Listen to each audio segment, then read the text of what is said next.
Hey, what's going on out there? NFL fans, Atlanta Falcons fans. It's your boy Antwon Smitty Smith, man. Y'all know how I get down. Y'all know how I do it. Press that subscribe button, man, if you ain't subscribed already. We do a little quick little pop-up show, man. Talk about two hot topics with the Atlanta Falcons. We're gonna speak on the Jeff Ulbrich hiring now that the dust is settled. And we're gonna talk about draft needs, man. Yeah, draft needs. Draft is No. what 2.5, 3 months away. I would say 2.5. January is almost done, so 2.5 months. And let's be real, Falcons got a good little bit of needs, mainly on defense, I think. So we're gonna get y'all our thoughts on some prospects, what they expect during the draft. Falcons have a number 15 pick, and we're gonna give y'all thoughts on the NFL draft, and we're gonna segue into doing a mock draft and a couple of shows down the road, a quick pop up, and we're gonna let y'all decide on who the Atlanta Falcons pick. We're gonna leave Well, it all up to right. y'all, so we won't get blamed for it. But Nah, stay that's tuned. what we do, man. Stay tuned. Stay But tuned. before we get started, man, you got to say what's up to my boy A1 Forever, man, who doing his thing on Hot Digest, on Digest Media, man. So stage is yours, my brother.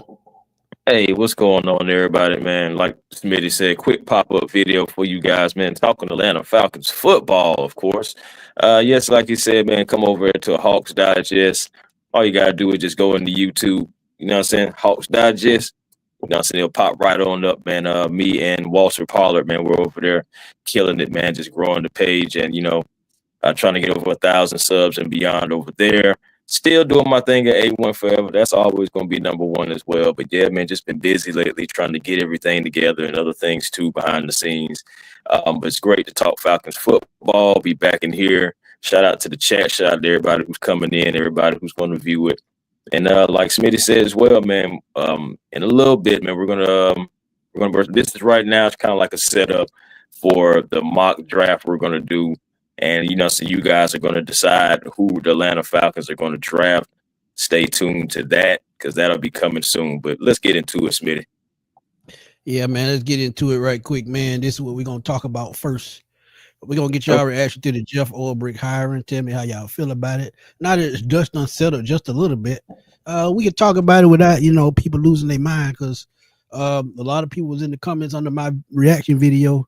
And thank y'all, man, because that video is at 4.4 thousand. And y'all commented, it has over 200 comments. So y'all did y'all thing on that video, man. But let's talk about it right quick. And if y'all, want to go back, we can go back just a little bit. Jeff Ulbrich was here with the Atlanta Falcons from 2015 all the way up to 2020, up under Dan Quinn, on the staff with Raheem Morris. So it really wasn't a surprise that he went back and retreaded and got somebody he's familiar with because really he gave y'all an insight as to what he was doing last offseason when he said familiarity was everything to him, and he's sticking by that. So you go with Jeff Ulbrich, man. Honestly, other than that Super Bowl season and the season before that, after that, I just feel like honestly, Dan Quinn took over and he put everything in his hands. So it was out of Jeff Ulbrich's hands and Raheem Morris and into Dan Quinn. Now Dan Quinn is in Washington. So now Raheem Morris and Jeff Ulbrich are off on their own. And we can go back just a little bit with Ulbrich with the New York Giants. And correct me if I'm right or I'm wrong. When Robert Saleh, before he got fired from New York, Jets had a top 10 defense. After he was fired, I think it was week 8, somewhere around. I know it's halfway through the season. Their defense fell off a cliff. So it was like following like a week 5 loss. It was like week 5. Robert Saleh was fired. And, I'm saying the Jets since then, they're really like in the EPA averages, they were ranking like top 5. But like since then, they had fell off a cliff and they were 32nd in the league. Now, they did have some injuries too. I feel like, that needs to be at least stated. So you didn't have like all your guys sometimes. And, but at the end of the day, they still rank. They still rank. But as we always say, if you have injuries, I mean, the coaches got to step up. Coaches got to know, who to put in, what rotation to go with, because that's all a part of coaching and game planning. So injuries Mhm. to me, sometimes it's a cop out, sometimes it's not. It's just depending on what kind of talent you got on your depth. But Artavius Dixon, what's up, man? DJ Freaknik, what's good? Larry, my boy Big John Higgins, man. He said, Chris, what it do, man? What to do, man. Yeah, And so then too, man, at the same time, this is again familiarity. But my goodness, saying all these guys were together once upon a time, and so they always was escorted out the door um back then. And it's just like, okay, so I guess you're hoping that your walking papers then taught you something you experienced now. You went through some different things. Oh, now you're back, and hopefully you're a different coach. That's pretty much what you're trying to hang your hat on. That the yeah, true, familiarity true. will be able to overshadow the pitfalls of the Atlanta Falcons recently. And And like hey, I I'm said not I'm before, not excited about it. But yeah, I'm not excited about it. But at the end of the day, we got to roll with it, and we got to hope for the best in it. It's not a splash higher at all. Like as far as a big splash or anything. Oh, I'm just excited. Yeah, we got us one. It doesn't make you feel like that at all. But at the end of the day, he's going to get in there. He's going to get his hands on it. But I did see that interview too about how he feels like Raheem is his brother. He loves him and everything like that. So that familiarity right there, that relationship right there, honestly made me feel like, okay, yeah, you did your due diligence, I guess, but you kind of already knew who you were going to hire. And I think Falcon fans, subconsciously knew that Jeff Ulbrich was no, going to like, be hey, hired. look, When you you seen his can't, name, when you seen his name, you like, man, look, you can't pull the wool over some folks' eyes, man, because I had people in the comments saying, man, we already know Jeff Ulbrich gonna be the hiring. They just bruh. doing interviews just because to satisfy the Rooney Rule, which I think sucks. You look at some of the guys that they went after, defensive line coaches, passing game coordinators, things of that nature, and you just knew it was going to be a retread because, like I said, he said Mhm. he's one of those guys. He likes to put people around him that he's familiar with, that he can, flow with in so many words. But honestly, what just like I talked about Jimmy Lake, what has what has Jeff Ulbrich done to let you know that he's the guy to help take this defense to the next level? Because honestly, if he wanted to, Raheem Morris could have just promoted a linebackers coach into defensive coordinator, Jerry Gray, and he called the plays. Because at the end of the day, that little streak that we had with all those sacks, I think it was a 4-game streak where we had almost 20 sacks. We all know this was Jerry Gray and Raheem Morris. So why not stick with that instead of bringing in another guy that's going to have do a job? And like we see in New York, that's going to have do his job, I think, and this is my opinion. Mhm. I think he's not going to do a good job, but only time will tell. And I got to have confidence because if they got confidence, I have to have confidence. But at the Mhm. end of the day, he just really hadn't showed me anything that that says I can take this defense to the next level. And you got to think about this too. And I talked about this a little bit in the last video I done. You got to get help at the edge position. You got to get help at the defensive tackle position because Onyemata and Grady are getting a little bit over the hill. You need linebackers, which he played. So I think the linebacker position is what he's going to teach and preach and improve the most. But outside of that, what does he bring? I just want to know. You let me know if I'm wrong or not. Well, Um, I mean, you just basically said it. I mean, the linebackers, I feel like he's going to dig into that situation. But, that even when you look at that, you still look back and you like, okay, Vic Beasley, okay, Tack McKinley. You just, those right there, people hang on to that. So whether it's true or not, something about who wanted who, uh, people are going to hang on to that. People will remember what you've done because it's like, what have you done for me lately? Well, let's, flip the page and look back at it.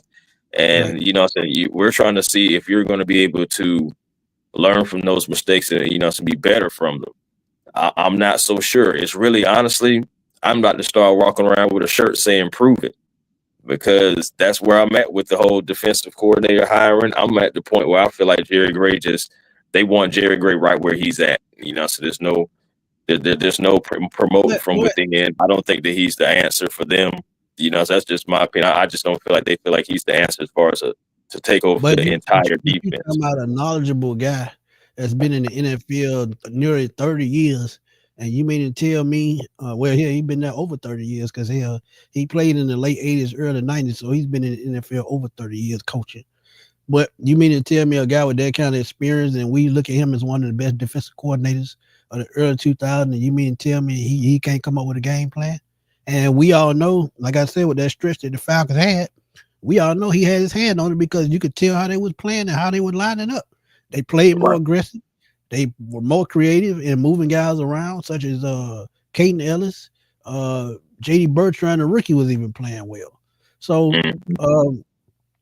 with whatever plan that they have going forward, if they don't bring in the right personnel, it's going to be a flop no matter who's the play caller.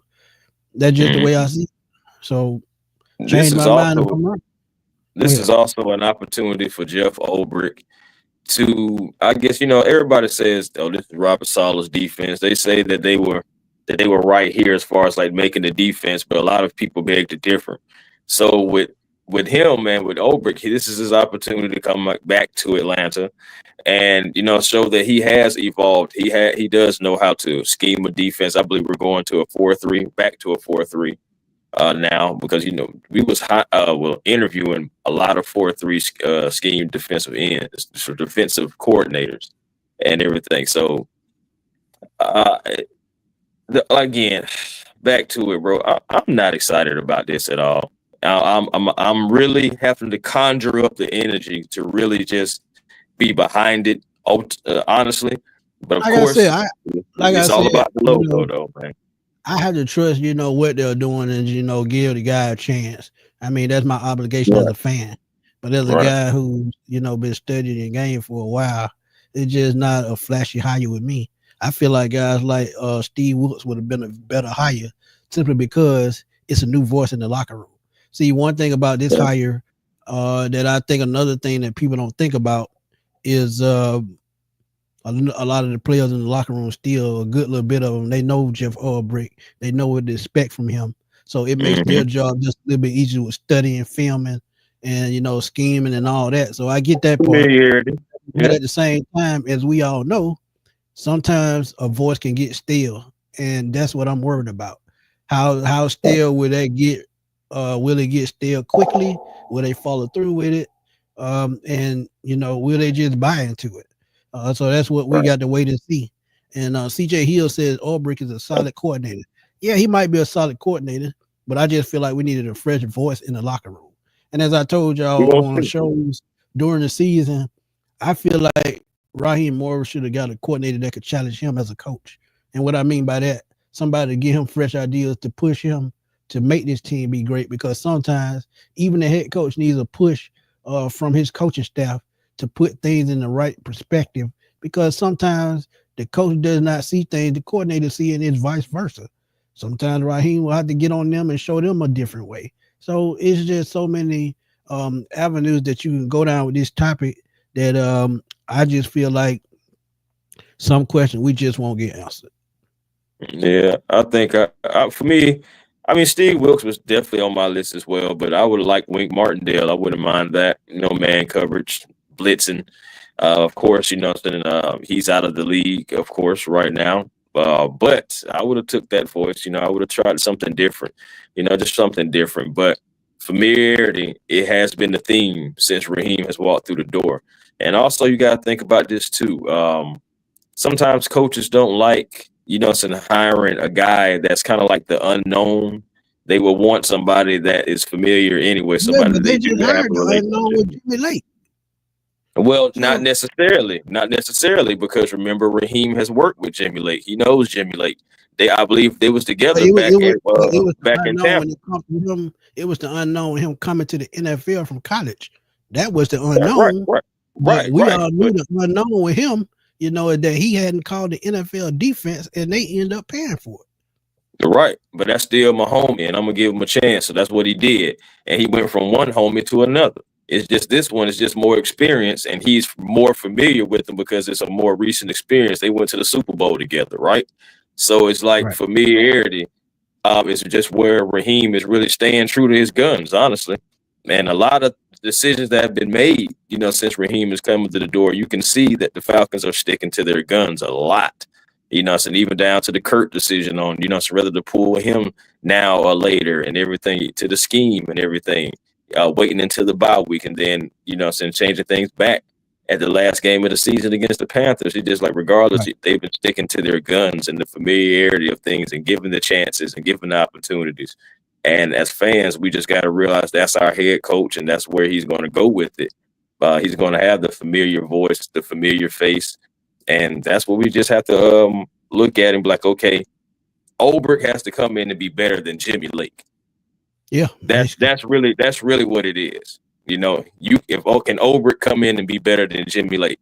And I know the Falcons, they're like, well, Ulbrich can't be worse than Jimmy Lake. So it's just perspective. Just perspective. Yeah. CJ here, that's true. D-line coach is important, and they still looking for a D-line coach. Honestly, Right. and I'm going to be real with y'all, and I've said this 1,000 times, this is the perfect time to bring Chuck Smith in. Yeah, he is in Baltimore, but Baltimore got put out the playoffs, and I think he's year to year, if I'm not mistaken. So if they wanted to go get Chuck Smith, they could. He has a training academy right here in Atlanta that trains NFL players. So I think Arnold Ebiketie works with him. Grady Jarrett definitely works with him. So why not bring in Chuck Smith? Just make things right, because y'all have talent right here in Atlanta. Why are you going out to get a Jay Rogers, who we know, like Jimmy Lake, just a name out there that was a first time guy, and Jay Rogers wasn't that guy. Mm-hmm. Bag said, "What's up, fellas? I like to say pass rush, inside linebacker, Jalen Walker, cornerback in the first 2 rounds. Build your defense." Definitely agree with that. Definitely agree. Yeah, man. Let's get into that too, man. Everybody calling Fontenot a genius when he made his moves. Y'all flip flop fans. I'm not flip flop. I tell it like it is. If I see a problem, I'm gonna let y'all know, and it's just my opinion, just like it's your opinion. Ain't no flip flop fans, in my book. But yeah, they all flip flop fans. But hey, that's them. That's what they want to be. So they got the right to do that. They grown at the end of the day. Can't do nothing but can't tell a grown person nothing, right? Right. We hear that all the time. Right. Hey, man, but draft needs, man. I know you've already done some draft profiles, man. But as far as what the Falcons need, let's start at 15. Like right here, we're saying we definitely need an edge. We definitely need a corner on the other side of AJ Terrell, because we've been having Band-Aids over there forever. Okay, forever. And I say Band-Aids because it's guys that's had injury history. We'll bring them in, give them a chance. They'll do good. Actually, at some point of the season, you actually can make an argument of them being the best corner that we had. Talking about Mike Hughes, talking about Jeff Okudah. But the next thing you know, they start being up and down. They start getting injured. Yeah. So you need your solid corner over there on the other side of AJ. You definitely need linebacker play. Hey, you definitely need safety play. You do have DeMarco Hellams coming back, but you still need depth. So I mean, are you bringing back Justin Simmons? I mean, Jesse Bates is back there, of course, but what are you going to do at safety? So that's interesting as well. But for you, man, where are you going, man? 1 second. Nathan says Jahad Campbell, linebacker, Alabama. It's a crazy thing, Nathan. He's going to be one of my next draft profiles. But as I've been watching film and I look at Jalen Walker, him and Jahad Campbell, they are neck and neck to me. And I looked at, I think it was Phil Yates mock draft. He didn't even have Jalen Walker in the first round, which was absurd. But if I had to go need right away, I would go edge, because we've been waiting on that for 4 or 5 years. And the last edge we took was Tat McKinley in the first round, and that did not work out well. But if I'm looking at Jalen Walker, I think Jalen Walker is a Michael Parsons clone. You look at a guy that can line up either side of the field, line him up anywhere on the field. He can dominate AB gaps. He can blitz from the outside. He can drop back in coverage. And you talk about a guy with range, sideline to sideline. He's just a perfect pick. And honestly, you knock out two birds with one stone. Because if you go back and look at our needs as a whole, you need Right. edge rushers because after this year, going into this off season, only Arnold Ebiketie and Braylon Trice are the only two edges under contract right now. Because you're Mm. looking at Lorenzo Carter, not Arnold Ebiketie, That Matthew teaching you, Judon yeah. as and I think Zach Harrison is a defensive end as well. But at the same time, I'm talking about guys that just in the start play with the playing time. But Jalen Walker, he crosses out two boxes with one because, as I said, you can line him up inside or outside. And JD Bertrand made it a little bit easier to move on from Nate Lamont because I don't think he comes back. So yeah, it's gonna be a lot of holes on this defense, and only Raheem Morris and Terry Fontenot can fill those spots on the roster, and it's gonna be tough because you only have 5 picks during the draft. And that's where I'm so glad that you ended right there, that we got 5 picks in the draft. Because one, I mean, if you don't bring Judon back, you can possibly get a contemporary pick for that. That's an extra draft pick. You need that. Then also, for me, I'm not staying at 15. No, no, no, no, no. I need more draft picks. So if I can trade back into the first round, honestly, if I can get a deal to where I can get back in the first round, let's say maybe in the 20s or something, maybe a team, see a guy that they like because it's pass rush in this draft. It's a few guys that I actually like. You can talk about the Pierce Jr. kid as well, but I would trade back, get a little bit more picks so you can have more draft picks to work with because you need that. And also, I'm probably going to take Mike Green. I know he's from a small school, going from Marshall and everything like that, but I'm trading back. I'm getting him, or I'm going to get me a corner. If Will Johnson from Michigan is there, or Barron, the kid from Texas, is there. I'm going to tell you right now, Will Johnson, the top 10 pick. I'm going to end that right there. Will Johnson, the top 10 pick. You talk about a lockdown corner, he got Sauce Gardner potential. So he's not going to make it out top 10. I'm just to be real with you. But a guy like the kid from Alabama, from Texas. From Texas, Barron. He'll probably be there around 15. He would be a good pick. And I'm going to throw another quick name out there to you, too. Trey Amos from Ole Miss. He's 6'1", 190. But he could go. You could possibly see him in the second round, possibly. Maybe third. But that's just, or third. You know what I'm saying? But that's just another guy. Like if you don't want to go corner in the first round, or if one of the guys that you wanted is gone, you could possibly see him in the second round, Trey Amos. And he runs a 4.4 time right now. Of course, we still got to go through the draft. But right now, that's what he is, 6'1", 190. You know what I'm saying? He flashed at Alabama, and he also flashed last year, 47 tackles, 3 interceptions. It's a good size, speed, and athleticism. I think that's another guy too. So you may also can look at Benjamin Morrison. I mean, cornerback's going to be a thing I'm going to be looking at anyway. Yeah, I mean, cornerback, that's my favorite position on the field anyway, is the cornerback position. So I'm always going to take an extra look at, the corners anyway, just like I did last year. And it's a few guys that are stepping up right now that I liked for the Atlanta Falcons. And some of them are even in the playoffs or played in the playoffs already this year. So, but yeah, we got to get somebody on the other side of AJ. Too many Band-Aids. We got to cut that out. But at the end of the day, like I said, if I can trade back, get Mike Green, get some more picks, possibly get somebody in the second round to also be on the other side of AJ. Hey, Clark Phillips, so you're definitely going to still figure out what you're going to do with him. But I feel like he's going to be a part of the Falcons moving forward. But you have questions about y'all. I mean, there's no way around that. If he plays nickel, I feel like he contributes more because he's a turnover machine. So you putting him inside A and B gaps as a cornerback, and then in the slot, I feel like that's where he makes the most plays. He plays outside.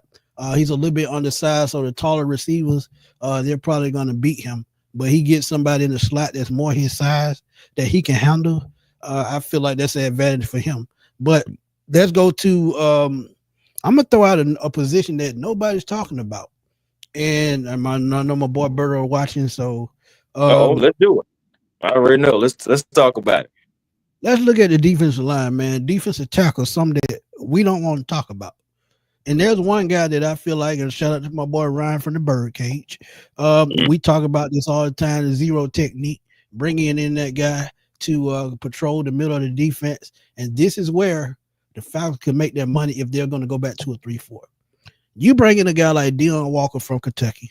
Please go check out his film if you haven't. He's 6'6", 350 pounds. So you talk about your big body to eat space. He's a guy that has great footwork. He has great usage with his hand. He can control the AB gaps. He can control the run lanes. He can also disrupt the passes vision through the lanes. So you talk about a guy that can do it all in a Deon Walker. You bring in a guy like that. And as I've talked about over and over, when you talk about a 3-4 defense, you talk about size on that defensive line. You add a Deon Walker. You have Ruke. You have Dorless. You bring back Grady if you want to. This is who it helps the most because it takes a lot off his plate if he's playing on the end instead of the defensive tackle position. They put Zach Harrison in the defensive tackle position. So now you put in this big 6'6", 350. I like him on the edge, man. Pound guy, eat up space. This helps the pass rush. Yeah, I do too. But when you add size on that defensive line, that is the sign of a true 3-4 defense. We saw it with the Rams. We saw it with the Ravens. We seeing it with Dan Quinn in Washington. So I'm telling you, I think Deon Walker was transforming this defense. We were bad against the run to start the season, even though we got better. That's only because we were bad against the pass. So you bring in a guy that helps with the run, helps with the pass rush. I think that helps your secondary. That means you can go out and probably get I would say a cornerback, probably 4th round, still get a solid guy. And still have you still have free agency. So Deon Walker would be my biggest sleeper for the Atlanta Falcons if you want to go out and get a nose tackle and use him a 3-4 or 4-3 hybrid or however you're going to run it. I think he's a game changer. And think about it. We talked about edge rusher with that number 15 pick or a cornerback. That helps both of those positions. So I think Deon Walker, man, he's going to be one of those guys that could come in and help the Atlanta Falcons day one. Yeah, and Walker is a load, man. Like he really is. As far as man, he weighs 348, if I'm not mistaken, almost 350. Yeah, 6'6", 350. So, like that's we're talking about a bona fide, and I had seen actually from your thumbnail where you were going. I said, okay. So I did a little bit of digging. Now, honestly, he's probably going to go in the 1st or the 2nd round, honestly, but he's a nose tackle as well. Talking about Tyleik Williams from Ohio State, 6'2", 325. Right. You know what I'm saying? Right. Runs a 5 flat, 2.5 sacks, 38 tackles. You know what I'm saying? He's pretty quick for a big man too on the athletic side. Yeah. And that to add something like that to your interior, somebody who's a space eater as well, but athletic with it too. I think you can add that too. So man, I think we're on the same path as far as needing a nose tackle, somebody that can get in there, take up space and open up other opportunities for the rest of the defensive line. Some of these young guys, hopefully maybe like Brandon Dorless, Braylon Trice, Zach Harrison, right. and the rest of those guys, and getting the free Arnold Abracadian and et cetera. So yeah, man, that's another couple interesting pretty much guys that you can pretty possibly bring in. Yeah. And one name that I threw out there as well that I feel like they can get for a bargain is Javon Kinlaw. If y'all ever checked out that video, man, please go check it out. I feel like they can bring him in as a young veteran to help this defensive line as well, because I'm going to tell y'all, man, I'm going to be honest. Even if Grady Jarrett come back, I'm fine with that. But if they move on, I'm fine with that too, because you talk about that $16 million. I think we're $7 million up under the cap already in the season. The offseason haven't even started. So we're going to need money to build this team. Even though they get a raise on the salary cap every year, you still need that extra money to bring in talent to sign your rookie class. And even though we only have 5 picks, the rookie class won't cost much. But at the same time, you still need talent and depth on the team. So I just think we're gonna go into this offseason open-minded, and a lot of your Falcon players could have seen them in their last time in Atlanta.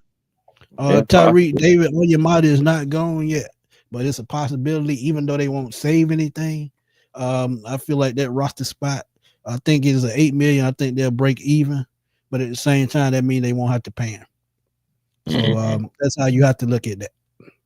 Yeah, man, you got decisions we're gonna make, man. Again, like Smitty said, some of our favorite Falcons, so we make could it be the last of Grady? We don't know. We gotta wait this long off season, man, and it's just starting.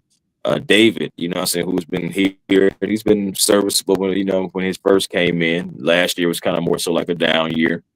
So you got other guys as well, like Justin Simmons. He sounded like he wouldn't mind coming back to Atlanta. Do you possibly bring him back? It's a cap number, right? Because if you look at how they broke down the contract, he had a base salary of about, I think it was about a little bit over $1 million. He had a signing bonus of about $3 million, and then the other $3 million they pushed that off until 2025. Upcoming season. So that's how they split that contract up. So if they sign him to a longer deal, they could save money. But is he really fitting what they're trying to do? Because that's one of them evaluation. That's one of them evaluation meetings right there. Right. He's a good cover safety, but when it comes to playing in the box, he sucks. Let's just keep it real. He can't tackle. So it just fit, man. And with DeMarco Hellams coming back. Oh yeah. Right. That's my point. DeMarco Hellams is coming back. True. But would you rather have Justin Simmons, or would you maybe try to go find a different option? Or C, would you possibly bring back Richie Grant? I don't know about Richie Grant. I got to let that one walk out the door. I'm sorry. Because he's had time and time. Now, true enough, I can give Richie Grant this. When Richie Grant played in the slot and he played against the run from the slot, played very well. It was coverage that was killing Richie Grant. When you put Richie Grant in coverage, the middle of the field just wide open. He just standing there with a flag like the flight attendant trying to guide the plane. Hey, throw the ball this way. I'm right here. So, yeah, I would have to let Richie Grant go. I would probably look at this draft class, because a guy like a Latham Ransom from Ohio State on day 3, you can take that 4th round pick and go back the other way and you pick up another 6th round pick. That could be an option. But there are going to be safeties on day 3 that I think can come in and battle for that safety position. And I think DeMarco Hellams, with the way he plays, I think he can become a starter. So depending on what free agency looks like, and depending on do they think Hellams is ready, you have to think about letting Jesse Simmons walk. Hate to say that, but yeah, for the price tag, he did not play up to $7 million last year. Let's just keep it real. Yeah, man. How do you feel about Malachi Starks, the safety from Georgia, 6'1", 205? I feel like he'll be gone right before we pick. He would be the prototypical strong safety. Now, he's really a free safety as well, but he's a guy, like I said with Justin Simmons, who can't play in the box. Malachi Starks can play in the box. He can play on the line of scrimmage. He can get after the quarterback. He can shoot gaps. He's just one of those safeties that can do it all. So he would be a fit because he's younger, but you really want a guy that's going to be like, who should I say? I like old school. Sort of like a Scott K, somebody going to knock your block off in the run game. So yeah, he could be one of those guys, but I feel like if he's there at 15, I don't feel like the Falcons are taking, because they know they need help on that front 7. So if you did go that route, I would not be mad, because you might have to have somebody after Jesse Bates leave if they choose not to re-sign him. So it makes sense. But at the same time, can he play next to Jesse Bates? And will they trust him as a rookie to come in and jump Helms. That would be the only question. So Yeah. I don't think the Falcons, even if they stayed at 15, I don't think that Malachi Starks is the route that they should take. I mean, even if they stayed at 15, I'm still probably going to go edge, and I'm probably still going to go Mike Green.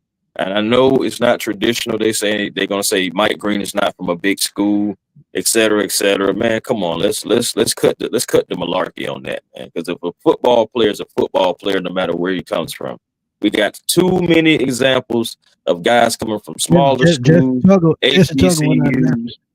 That's what I'm saying, bro. Undrafted guys that, come in and play football.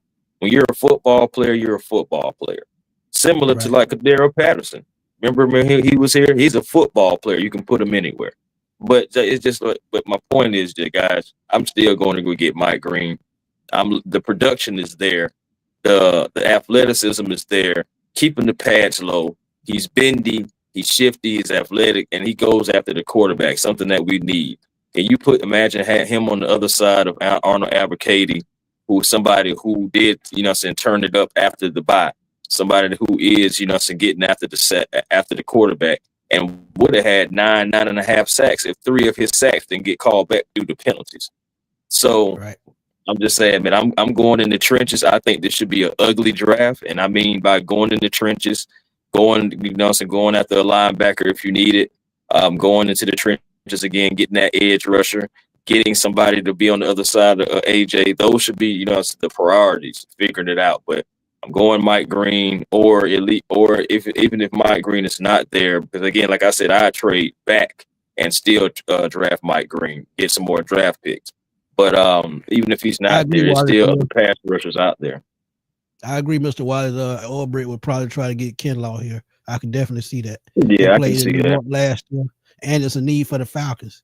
He'll be a 3-4. And he was healthy, wasn't he? Yeah, he was healthy like all season, right? Yeah. Hey, and he could be a value. AD, that's true. They said the same thing about Khalil Mack coming out of Buffalo, and now he's a Hall of Fame player. Talk to him, AD. Talk to him, AD. Hollywood, I've heard about Malachi Moore, 4-year starter at Alabama. He plays well in the box, and he can cover. So he would be a nice day 3 pick at safety as well. Right. Yeah, we do need a right tackle. I agree. But I think since Caleb McGarry don't have any guaranteed money, if they wanted to cut him to get that cap space, they would. But that's only if Storm Norton is ready or they draft an offensive tackle at number 15. That's the only way I think Caleb McGarry leaves Atlanta. As I look at it right now, the way it stands. Malachi Moore, that's Alabama. The kid. Yeah. Okay, yeah. Because he had 70 tackles this season too. Right. Yeah, 70 tackles. So that's another thing. Hey, man, I know. Real quick, it wouldn't be me if I didn't ask, and because this is a Falcon show. What do you think about Shiloh? As a day 3 pick, I can see it, but if his dad comes to the NFL and ends up with Shador, whomever they end up with, I think he goes as well. I think if Dion comes to the NFL, both his sons gonna be on his team, even if he had to reach for Shiloh. That'd be interesting. So, but Shiloh, I mean, he's already, he's already projected to be a day 3 pick. So. You know what I'm saying? But, I would just say, just throwing it out there because it is the standards. He end up being an undrafted free agent because he isn't ranked very high. So he could be one of those guys that fall through the cracks. Now, one thing I do like about the way he plays, he's very alert as to what's going on the field. So he has good sight as to what's going on. But I think the only thing that bothers me about him is his size. It's not very big. So he could play at the NFL level at safety. Yeah, he would have to put on about 10 to 15 pounds. So he could play in the NFL, but size, measurables. But him and Malachi Moore are around the same size though, as far as like height and stature and everything. Like actually Shiloh, I think is actually a little. But we know what Malachi Moore can bring. He's a 4-year starter at Alabama, and we know he'll stick his helmet in there make the hits necessary. We haven't seen that with Shiloh. So that is the only difference. And you know we need tackling. That's one thing too that the Falcons got to get better at too, because we had instances to where we were failing repeatedly at tackling, wrapping up the defender. You know, and some of those, some just piss poor tackling. Sometimes just piss poor. The positive is just like Ulbrich is going to probably make the most impact with the linebackers, no matter if it's the one we got or the one we bring in. The good thing about any cornerback or safety that we bring in, we all know Jerry Greer is going to coach those guys up, and he's going to bring them up to speed, and they're going to make a difference on this team. So whoever they bring in as cornerback or safety, we know Jerry Greer is going to stick his foot in, put his footprint on those guys, his imprint, and we know they're going to bring their best because he's one of the best teachers when it comes to teaching defensive backs. So that is a positive in itself. So those are our thoughts on draft needs. Like we said, hold on now, Smitty. We're not doing a service to the people, because even though we think this should be all on the defensive side and it should all be an ugly draft, so you also got some people that want wide receivers, and I do see the point about the Cooper Kupp thing. I'm not ruling that out. It is what it is. But I go check out Berto on Bleacher Report, man. He talked about Cooper Kupp as a Falcon, as a target for the Falcons, and he made some very great points. And y'all can argue with him, and y'all can be mad about it. You got to listen to it first, though. You got to hear it. You got to hear it first. Hear what he has to say, because he makes excellent points as to why the Falcons need another veteran receiver. So y'all go check that out on Bleacher Report, and y'all come back, talk to us, tell us what y'all think. But go ahead, Chris. We're talking about defense. Is there any possibility that for another year in a row, it'll be 4 years in a row, that the Falcons go offense? But it's still the trenches and offensive line. I said that already. I'm just saying. This is why. Hey, look, let me tell you why I said it wouldn't be a surprise. Jake Matthews has been in the league 13 years. It's going to his 13th year. Caleb McGarry came in with Chris Lindstrom. Chris Lindstrom has got an extension. Caleb McGarry did get a new contract, but it's one that's lucrative because he checked around the rest of the NFL, but ended up coming back to the Falcons because of familiarity. This still is a run-first offensive line, so it would still make sense to bring Caleb McGarry back. But when you talk about no guaranteed money, offensive line is something they should think about. Why? Because it gives you a reset at that position on the right side for the next 4 to 5 years, and that would be Michael Penix's blind side. So say like a guy like Will Campbell falls down the board, which I know he's not. Kevin Bates from Texas. Kevin Bates from Texas. No, he's not. But you can forget it, man, because those are my 1 and 2 as well. But I know they're not going to be there at 15. Think about if an offensive line falls down to 15, that they can plug right in, plays from day one, get that money from Caleb McGarry, and block Michael Penix's blind side. You got to make that move. Even though we don't like it, it's a necessary move. Because, like you said, edge rusher Mike Green may be there in the second round. You talk about Shamar Moore from Texas A&M. You talk about the other guy, the Amos kid from Ole Miss. You just and the other guy from Ole Miss as well. I can't pronounce his last name.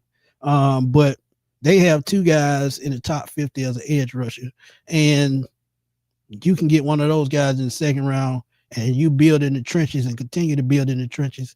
Yeah, I like Deion Walker. But if you got to go get an offensive lineman in the first round, you got to go edge the second round, or you got to go defensive tackle the second round. But you got to keep building in the trenches. Why? Because we have a top 5 offensive line when it comes to running the football. You got to keep that going. And you need help on the interior of the line with the aging of Grady Jarrett and David Onyemata. So you got to look at that aspect as well.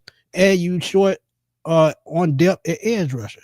So building in the trenches is going to be key with these first 2 picks, whether you trade back, whether you stay put. But look, that's going to be something to need, so you really can't be mad about it. Right. That's what I'm saying. Hey, that's why I wanted to bring it up, because it is a possibility that the Falcons could go O-line to try to protect Michael Penix's blind side. or to just get better at left tackle because maybe they feel like Jake just doesn't have it anymore. Me personally, I feel like Jake still does have something in the tank. That Matthews' blood is still running through and through.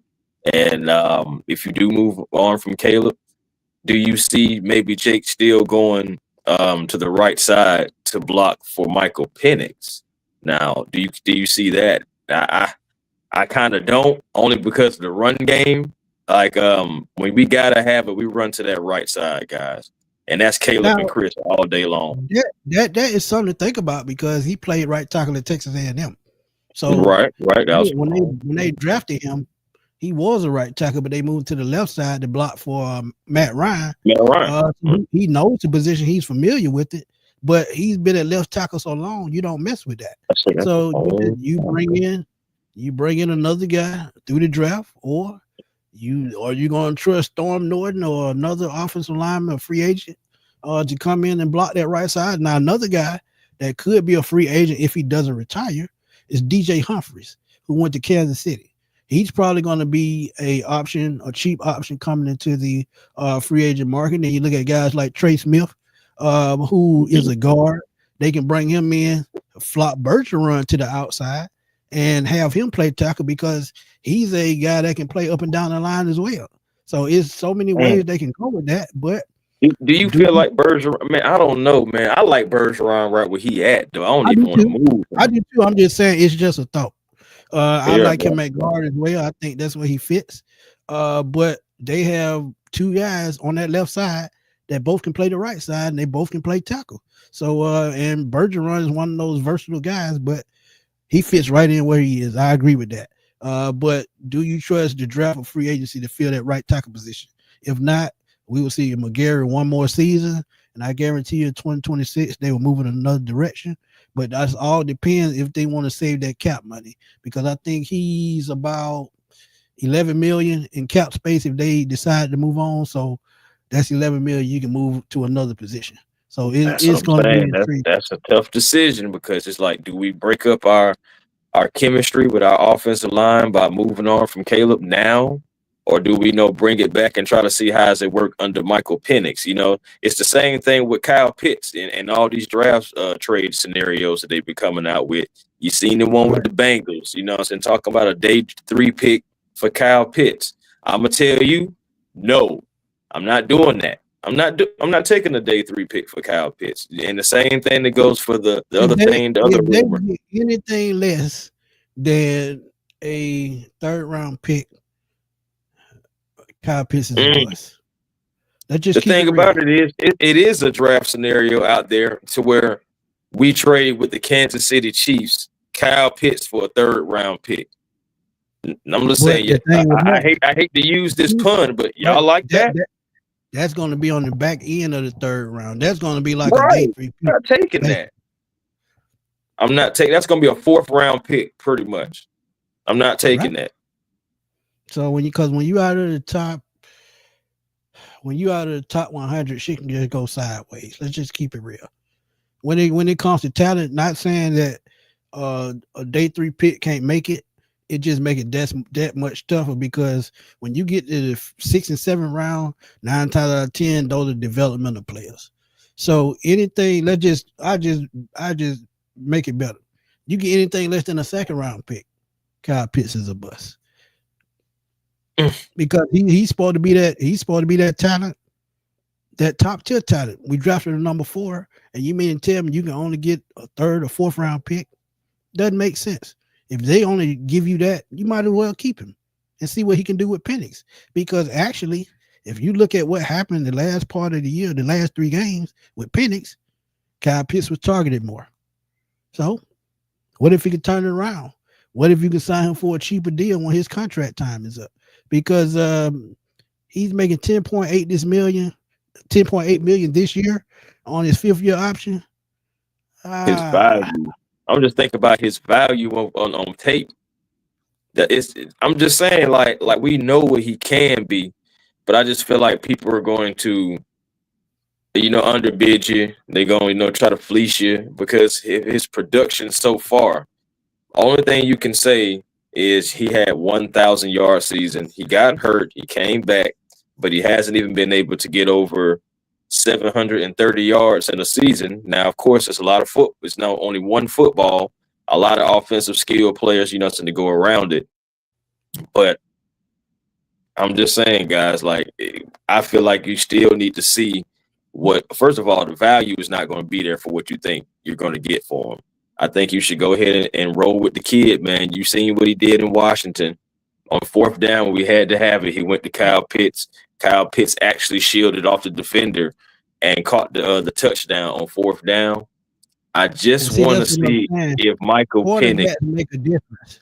Quarterbacks make a difference. Right. When you saw Mariota was the reason why he got hurt with that bad pass. You look at Taylor Heineke, Desmond Ritter. None of those guys could get him the football. Kirk Cousins couldn't even give him the football in the red zone. And you talk about a guy that's 6'6", 250 pounds, 83-inch wingspan, and then you add a rocket arm just like a Michael Penix. That may change the direction of everything. Now, if he's playing well by the trade deadline next year, hey, you could be talking about a second-round pick. Because guess what? Michael Penix will have elevated him.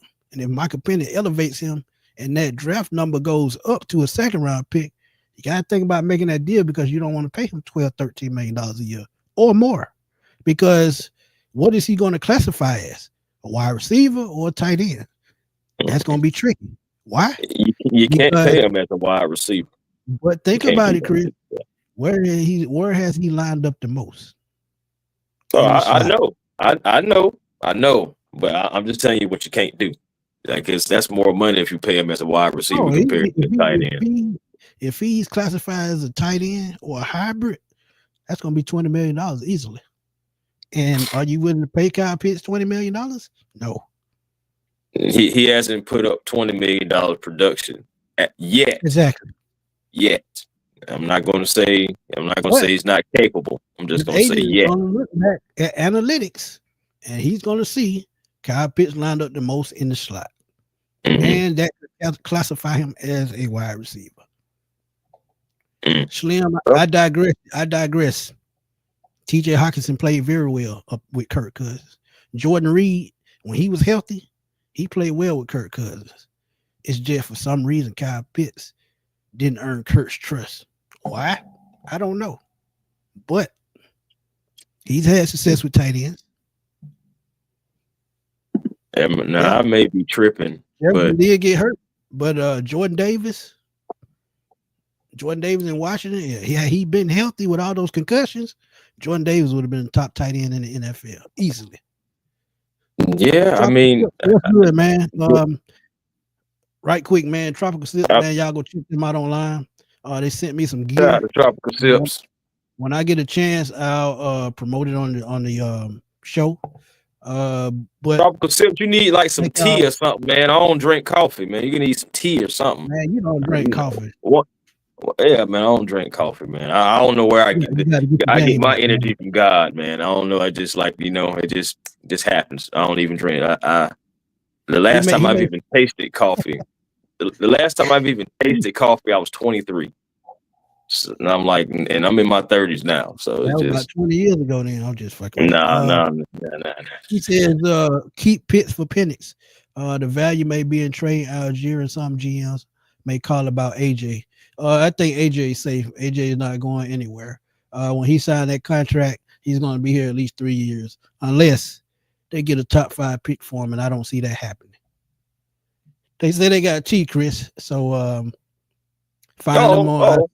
I'll send you their info, and you go talk to them on Twitter. Miss Carrie, what's good? What's good? We doing well. Carrie, what's going on? I agree with that. Just like I was saying, Kyle Pitts has been a victim of bad quarterbacking. Point blank, period. I mean, it has been. And again, I've said it on many shows. I know you guys, have been tuning in, been hearing it. There was no connection between Kirk Cousins and Kyle Pitts at all, regardless. And whether Kyle Pitts was not running routes because I'm not going to get the ball, work ethic, no matter what it is. At the end of the day, they just wasn't on the same page. Pretty much. I feel like Kyle Pitts in the 3 games in the short sample size, I just feel like he got a few more targets, or at least looked at a little bit more with Michael Penix. So I gotta see just see what that is. Just for taking him 4th overall, I gotta exhaust every option. So at the end of the day, if we do have to move on from Kyle Pitts ever, I want to be there to say we tried everything that we could, and we gave as much time as we could. We gave as many quarterbacks as we could. You know what I'm saying? And moving forward, and like maybe just not that. In those 3 games, y'all gotta be changing y'all thoughts just a little bit, because Michael Penix he helped Kyle Pitts to try to right his wrongs because of bad quarterback play. But that was Jordan Reed from Washington when Kirk Cousins was in Washington. Jordan Reed was one of the best tight ends in the league at the time. He just couldn't stay healthy. Tropical Sip says send the link and he'll get you the tea. Mm-hmm. Okay. Well, shoot, that's what bet. I'm gonna have to Miss Charlene, have to do that. That's good. Thank you for always supporting the sports machine. She been supporting me, man, since I had 45 subs. So she been one of my day one followers.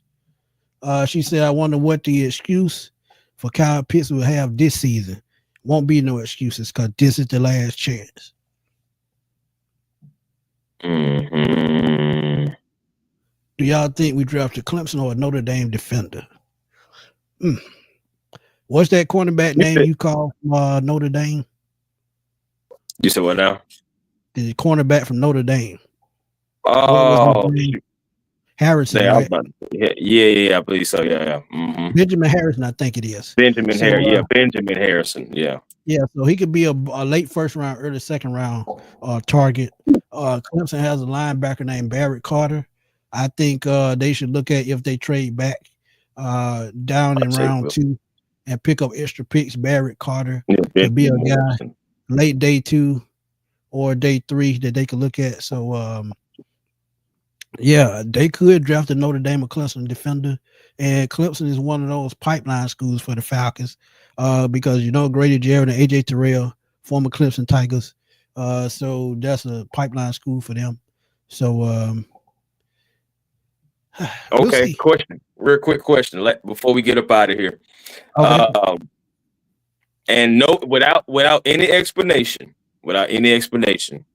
at 15, let's say Jalen Walker, Will Johnson, and Mike Green are all sitting at 15. Who you taking? No explanation. Just who is it? Will Johnson, easily. Will Johnson. He's just a next level player. I think he's a top 5 talent in this draft. That's a no-brainer. Nah. It's Will Johnson, the cornerback from Michigan for Smitty. Phelps, I forgot about Ruke. He's Clemson as well. Yeah, so that's one of their pipelines. Yeah, Clemson as well. Yep. Yeah. That'll be interesting. Old Barrett Carter. That'll be interesting, though, Phelps or else. That'd be interesting. Slim, what did it do? He said, I honestly think Pitts does not want to be in Atlanta anymore. I honestly think he will request a trade. And honestly, Slim, you are absolutely, I think that's true too. I think a change of scenery may be best for Kyle Pitts. But I'm just saying, like, I'm not just going to do it willingly. Like, I'm going to try to see if I can work it out with Penix and the Penix to Kyle Pitts connection. I'm trying to see if I can build it. And again, I want to, at the end of the day, at the press conference, I want to be able to say, if I'm Terry Fontenot or Raheem Morris, we tried everything. And it just didn't work out. That's fair. Twan, what's up, man? 478 in the house. 478. What do you do with Rondale Moore? Speed will bring the offense next year. Nothing, because I don't think he's gonna be here next year. You got guys like Casey Washington, Chris Blair, who was on the practice squad, who got elevated. But I'm gonna give y'all a name before we get out of here, and y'all can look into it. His name is Ricky Moore from UNLV. He runs the 4-4. Mm-hmm. He played in a run and shoot type offense, and I think he's gonna be one of those guys that rises up the board, possibly into round 3. But if you get him on day 3, he's going to be a complete steal. So Ricky Smith is a guy that y'all should go out and look at because I think that guy is going to be special at the next level. If we go wide receiver, I think it'll be with that 4th-round pick or with one of those 7th-round pick. Or if we trade back and get more picks, could be a wide receiver. Why? Because you got to keep putting weapons around Michael Penix, because that's what you do for quarterbacks. Hey man, he need that help, right? I need. I got to look into Jordan Birch. I haven't looked into him much, but thank you, Miller Mills. I'll look into that. Same. Before we get out of here, man, please tell people where to find you, man. Hey man, A1 Forever Sports, that's the platform on YouTube. Please come over and continue to like, comment, and subscribe as we're getting closer to 4,300 over there at A1 Forever, and just trying to continue to build my own channel as well. Please also come over to Hawks Digest. Like I said, just type in Hawks Digest. It'll pop right up, man. Go ahead and subscribe to that channel, as me and Walter Pollard are over there, killing it on the Hawks Digest. The channel is growing. The people are coming in, they're commenting, everything like that. So blessed for that opportunity. Talking Atlanta Hawks is basketball is actually one of my favorite sports, honestly. The only thing that I put right up there with football. So you catch me at Hawks Digest. Also Twitter, A1 Forever, Instagram, A1 Forever. TikTok is back, but I haven't really been on it because I don't know exactly what they're going to be doing with that. But the real A1 Forever on TikTok as well. Again, Smitty, hey man, this has been a great conversation. We're going to have to do some more of these again. Don't forget too, y'all, we're going to do the mock draft. We're going to do that live, and the people are going to have the voice. We're going to have different players. We're going to have different situations going on, and you guys are going to make the decisions for the Atlanta Falcons. It should be fun. You guys look out for when we're going to pop that up as well. Facts. Because one thing about us, man, we like to involve our followers and subscribers, man, because without y'all, there would be no Sports Machine, there would be no A1 Forever, there would be no 95 North Falcons Talk Show. And speaking of 95 Falcons Talk Show, man, y'all please go check out Berto, man, every Wednesday at 6 p.m. On Bleacher Report as he do his thing. Like I said, please go check him out, man. Great conversation on Cooper Kupp, why he makes sense for the Falcons, and why they need a wide receiver for the Falcons. And I just gave y'all the reason, but y'all can go check out Berto, man. He'll tell y'all, man. So please go check out 95 Falcons Talk Show. And also, like I said, my boy A1 Forever. And for me, y'all can catch me on the NFC South Roundtables. Tuesday at 7, we working out the schedule right now. That's what we're going to do about the offseason, about draft season with that NFC South Roundtable. But trust me, we'll be back soon, and we're going to give y'all great content on that with my boy TJ, James, and Clay. So y'all stay on the lookout for that. And also catch me, Berto Chris, on the NFC South Roundtable. I'm sorry, on the 95 North Sports Machine, as we give y'all pop-up shows, draft shows, free agency, all that good stuff. So we still got a long way to go in this off season. So stay tuned, because the new league year is right around the corner in March. We almost in February already, so we got a little bit over a month and a half before the new league year starts. So trust me, there's going to be a lot of news between now and then. But don't forget to catch me on Smitty Sports Machine on YouTube. As I get closer to 15,000, man, I'm at 14,250. So I'm on my way. But again, from my boy A1, from my boy Berto on Bleacher Report, we gonna holler at y'all soon, man, because guess what? We still got more work to put in to bring y'all great content. But we gonna holler at y'all later, man. Peace.